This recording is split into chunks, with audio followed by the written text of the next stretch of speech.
ایک دن حضور سیر کرتے ہوئے باہر تشریف لے گئے۔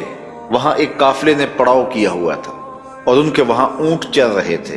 ایک سرخ رنگ کا اونٹ حضور کو پسند آ گیا۔ قافلے والوں سے کہا کہ بیچتے ہو؟ انہوں نے کہا جی ہم بیچتے ہیں۔ کتنے کا بیچتے ہو؟ کہا اتنے کا۔ سودا طے ہو گیا۔ حضور فرمایا میں تاجرانہ غرض سے تو آیا نہیں تھا، میں تو سیر کے لیے آیا، یہاں تمہارا اونٹ مجھے پسند آ گیا تو میں اس کا خریدار بن گیا، میں اپنے شہر میں جا کر اس کی قیمت تمہیں بھیج دوں گا۔ اونٹ پکڑا اور حضور سوئے مدینہ چل دیے۔ جب تک حضور دکھائی دیتے رہے وہ حضور کو دیکھتے رہے۔ جب نظروں سے اوجھل ہو گئے تو دل پہ ہاتھ رکھ کے کھڑے ہو گئے۔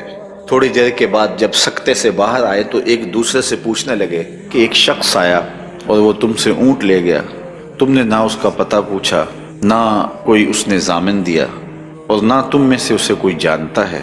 یار صاحب کی عقل پہ پردہ آ گیا، کسی نے اس کا پتہ پوچھ لیا ہوتا۔ ایک بولا یار جب وہ بات کرتا تھا اس کے منہ سے پھول جھڑتے تھے۔ دوسرا کہنے لگا جب وہ مسکراتا تھا تو سامنے والے پہاڑوں پہ عکس پڑتا تھا۔ ایک کہنے لگا میں تو اس کی آنکھیں ہی دیکھتا رہ گیا۔ کہا جو بھی ہوا تم اس کے حسن میں کھو گئے اور وہ اپنے حسن کا جادو جگا کے قیمتی اونٹ ہتھیا کے لے گیا۔ تو جب انہوں نے یہ بات کہی تو امام زرقانی لکھتے ہیں کہ اب تک خاموش بیٹھی قافلے کے سردار کی بیوی نے خیمے کا پردہ سرکایا اور ان سے مخاطب ہو کے کہا خبردار اس کے خلاف کوئی بات کی، اللہ کی قسم میں نے ایسا شخص دیکھا ہے کہ جس کا چہرہ چاند کا ٹکڑا ہے، خبردار اس کے خلاف کوئی بات کی، اس کی ضمانت میں دیتی ہوں، اگر وہ قیمت نہ دینے آیا تو قیمت مجھ سے وصول کر لینا۔ انہوں نے کہا اچھا تو اسے جانتی ہے؟ کہا واللہ میں بھی اسے نہیں جانتی۔ تو کہا پھر ضمانت کس بات کی دے رہی ہے؟ کہا جب تم سودا کر رہے تھے میں نے خیمے کی اوٹ سے اس کا چہرہ دیکھا تھا، اور جس کا چہرہ اتنا سونا ہو وہ جھوٹ بول ہی نہیں سکتا۔ کچھ دیر گزری، حضور علیہ السلام کے فرستادہ اشخاص حاضر خدمت ہو گئے۔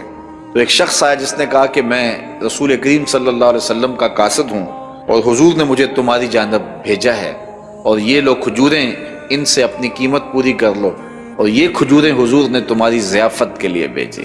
انہوں نے کہا کہ قیمت تو ہم لیں گے لیکن بتا وہ پیارا رہتا کدھر ہے؟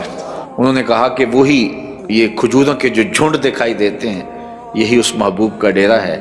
امام زرقانی لکھتے ہیں کہ سارا قافلہ اٹھا اور حضور کے قدموں میں جا کے بیٹھ گیا۔ سب نے اسلام کی دولت حاصل کی تو حضور کا چہرہ ہی اتنا خوبصورت تھا کہ جو دیکھتا تو پھر دیکھتا ہی رہ جاتا۔